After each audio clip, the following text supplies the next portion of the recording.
2 Samuel அதிகாரம் 3. சவுலின் குடும்பத்துக்கும் தாவீதின் குடும்பத்துக்கும் நெடுநாள் யுத்தம் நடந்தது. தாவீது வர வர பலத்தான், சவுலின் குடும்பத்தாரோ வர வர பலவீனப்பட்டு போனார்கள். எப்ரோனிலே தாவீதுக்கு பிறந்த குமாரர் இஸ்ரவேல் ஊராளான அகினோவாமிடத்திலே பிறந்த அம்னோன் அவனுக்கு முதல் பிறந்தவன். நாபாலின் மனைவியாயிருந்த கர்மேல் ஊராளான அபிகாயிலிடத்திலே பிறந்த கீலேயாப் அவனுடைய 2ஆம் குமாரன். 3ஆம் குமாரன் கேசூரின் ராஜாவான தல்மாய் குமாரத்தியாகிய மாக்கால் பெற்ற அப்சலோம் என்பவன். 4ஆம் குமாரன் ஆகீத் பெற்ற அதோனியா என்பவன். 5ஆம் குமாரன் அபித்தால் பெற்ற செப்பத்தியா என்பவன். 6ஆம் குமாரன் தாவீதின் மனைவியாகிய எக்லால் இடத்திலே பிறந்த இத்ரேயாம் என்பவன். இவர்கள் எப்ரோனிலே தாவீதுக்கு பிறந்தவர்கள். சவுலின் குடும்பத்துக்கும் தாவீதின் குடும்பத்துக்கும் யுத்தம் நடந்து வருகிற போது அப்னேர் சவுலின் குடும்பத்திலே பலத்தவனானான். சவுலுக்கு ஆயாவின் குமாரத்தியாகிய ரிஸ்பால் என்னும் பேருள்ள ஒரு மறுமனையாட்டி இருந்தால். இஸ்போசேத் அப்னேரை நோக்கி, நீ என் தகப்பனாருடைய மறுமனையாட்டியினிடத்தில் பிரவேசித்தது என்ன என்றான்.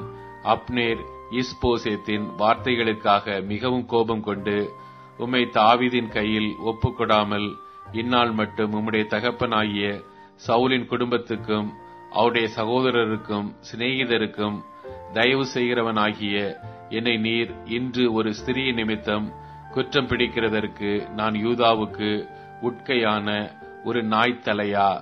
நான் ராஜ்யபாரத்தை சவுலின் குடும்பத்தை விட்டு தாண்ட பண்ணி தாவீதின் சிங்காசனத்தை தான் துவக்கி பெயர்சபா மட்டுமல்ல இஸ்ரவேலின் மேலும் யூதாவின் மேலும் நிலைநிறுத்தும்படிக்கு கர்த்தர் தாவீதுக்கு ஆணையிட்டபடியே நான் அவனுக்கு செய்யாமற் போனால் தேவன் அப்னேருக்கு அதற்கு சரியாகவும் அதற்கு அதிகமாகவும் செய்ய கடவர் என்றான்.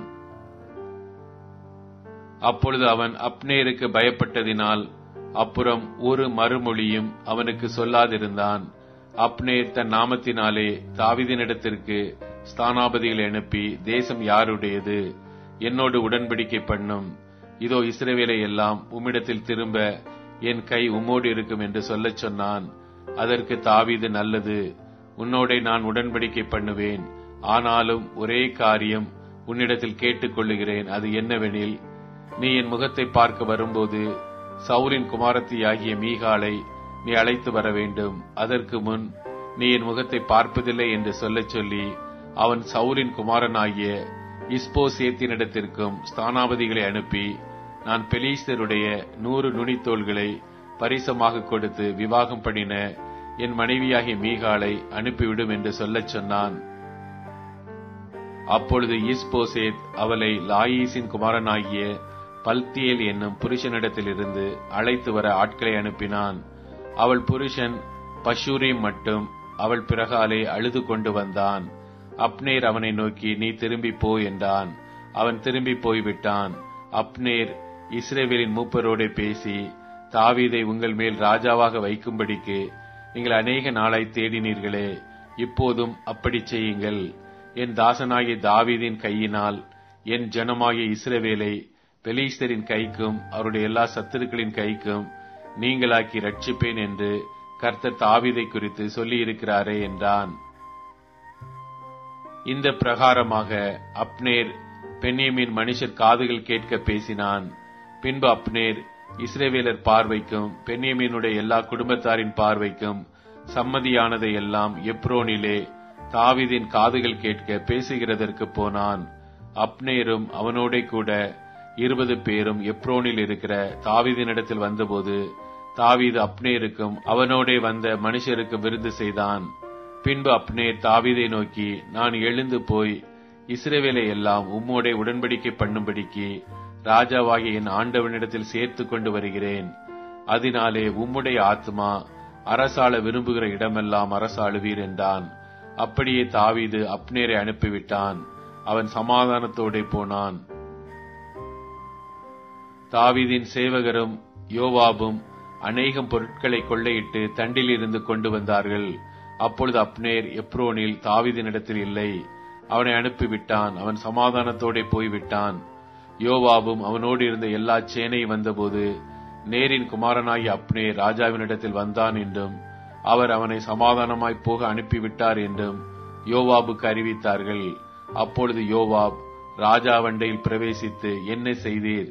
இதோ அப்னேர் உம்மிடத்தில் வந்தானே, நீர் அவனை போக விட்டது என்ன?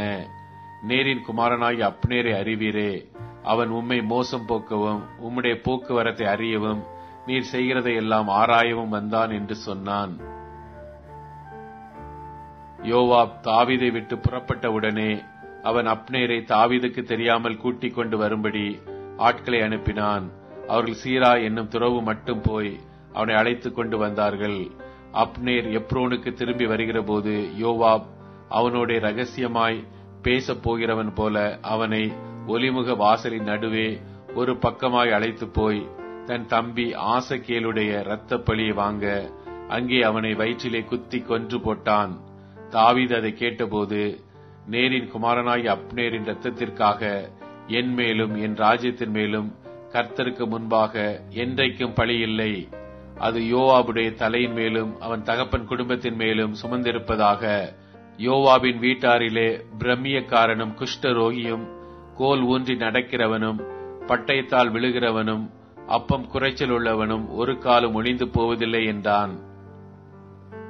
அப்னேர் கிபியோனில் நடந்த யுத்தத்திலே தங்கள் தம்பியாகிய ஆசகேலை கொண்டது நிமித்தம் யோவாபும் அவன் சகோதரனாகிய அபிசாயும் அவனை சங்காரம் பண்ணினார்கள். தாவீது யோவாபையும் அவனோடு இருந்த சகல ஜனங்களையும் பார்த்து, நீங்கள் உங்கள் வஸ்திரங்களை கிழித்துக் கொண்டு இரட்டுடுத்தி அப்னேருக்கு முன்னாக நடந்து துக்கம் கொண்டாடுங்கள் என்று சொல்லி தாவீது ராஜா தானும் பாடைக்கு பின் சென்றான். அவர்கள் அப்னேரை எப்ரோனிலே அடக்கம் பண்ணுகையில் ராஜா அப்னேரின் கல்லறை எண்டையிலே சத்தமிட்டு அழுதான். சகல ஜனங்களும் அழுதார்கள். ராஜா அப்னேருக்காக புலம்பி, மதி கெட்டவன் சாகிறது போல அப்னேர் செத்து போனானோ? உன் கைகள் கட்டப்படவும் இல்லை, உன் கால்களில் விலங்கு போடப்படவும் இல்லை, துஷ்டர் கையில் மடிகிறது போல மடிந்தாயே என்றான். அப்பொழுது ஜனங்கள் எல்லாரும் பின்னும் அதிகமாய் அவனுக்காக அழுதார்கள்.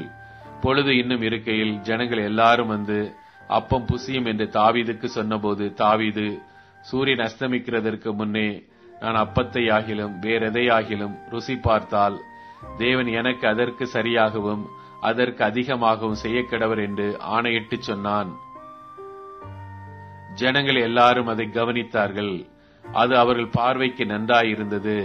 அப்படியே ராஜா செய்ததெல்லாம் சகல ஜனங்களுக்கும் நலமாய் தோன்றினது. நேரின் குமாரனாய் அப்னேரை கொன்று போட்டது ராஜாவினால் உண்டானதல்லவென்று அந்நாளிலே சகல ஜனங்களும் இஸ்ரவேலர் அனைவரும் அறிந்து கொண்டார்கள். ராஜா தன் ஊழியக்காரரை நோக்கி, இன்றைய தினம் இஸ்ரவேலில் பிரபுவும் பெரிய மனுஷனுமாகிய ஒருவன் விழுந்தான் என்று அறியீர்களா? நான் ராஜாவாக அபிஷேகம் பண்ணப்பட்டவனாய் இருந்த போதிலும் நான் இன்னும் பலவீனன். செரியாவின் குமாரராகிய இந்த மனுஷர் என் பலத்துக்கு மிஞ்சினவர்களாயிருக்கிறார்கள். அந்த பொல்லாப்பை செய்தவனுக்கு கர்த்தர் அவன் பொல்லாப்புக்கு தக்கதாய் சரி கட்டுவாராக என்றான்.